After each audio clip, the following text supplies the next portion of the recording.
बताएंगे पंडित जी किस तरह का आरती में कुछ परिवर्तन किया जा रहा है, सुनने में आ रहा है। तो क्या कुछ परिवर्तन है और क्या कुछ मैसेज देना चाहते हैं? अ, पूजा के दौरान व्हाट्सएप के माध्यम से एक बच्ची ने व्हाट्सएप में एक मैसेज आया था जिसमें लिखा हुआ था कि अ, एक बच्ची ने प्रश्न किया है कि पंडित जी, अंधन को आंख देत, कोढ़ियन को काया, बाझन को पुत्र देत, निर्धन को माया। बाझन को पुत्र देत की जगह पुत्री क्यों नहीं है? बिल्कुल। तो यहाँ भी कुछ लोगों ने इस बात को उठाया हमारे सामने जी। समक्ष जो है।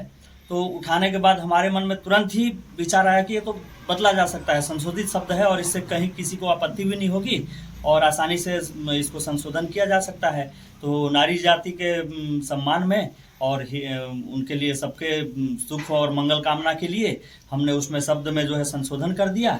और शब्द में संशोधित शब्द ये है कि अंधन को आंख देत, कोढ़ियन को काया, बाझन की गोद भरे, निर्धन को माया।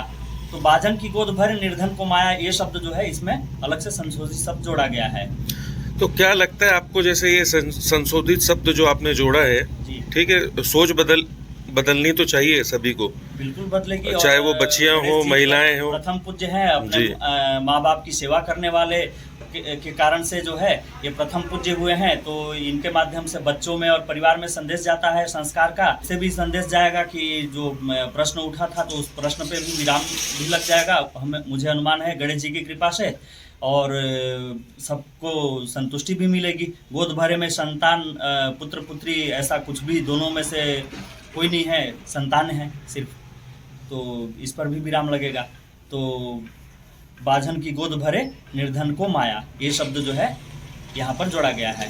अच्छी पहल है ये। आपको क्या लगता है, लोगों का इसमें हृदय परिवर्तन या सोच बदलेगी?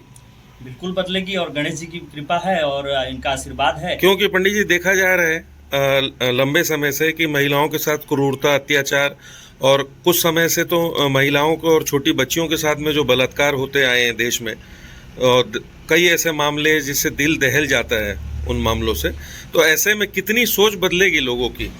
सोच जो हमारे जो हिंदू धर्म शास्त्रों के हिसाब से जो पुरानी परंपराएं हैं वो टूटती जा रही है। कन्या पूजन नाम मात्र का, पूजा पाठ जो है नाम मात्र का दिखावा और सिर्फ इंजॉयमेंट, जो आजकल मनोरंजन बन गया है। तो मनोरंजन बन गया है, उस कारण से उसमें जो आध्यात्मिकता छुपी हुई थी और जो तथ्य छुपे हुए थे, वो तथ्य से हट करके लोग सिर्फ मनोरंजन मात्र के लिए पूजा पाठ कर रहे हैं और उन तथ्यों में नहीं डूब रहे हैं। कन्या पूजन होता है लेकिन परिवार वाले अपने व्यक्तिगत घर में पूजा कर लेते हैं। सार्वजनिक रूप से कन्याओं का ना पूजन होता है। और फिल्मों के माध्यम से जो आजकल लोगों में परिवर्तन हो रहा है, देख करके हीरो हीरोइन जो है इस तरह के जो दृश्य प्रस्तुत करते हैं, तो लोगों में जो है दुर्भावनाएं जागृत होती हैं उसके माध्यम से, और लोग इधर उधर पथभ्रष्ट हो रहे हैं। कहीं ना कहीं सोच बदलने की आवश्यकता है लोगों को। सोच बदलने की तो आवश्यकता है ही, बिल्कुल है आवश्यकता ठीक, सोच धन्यवाद। बदलने की।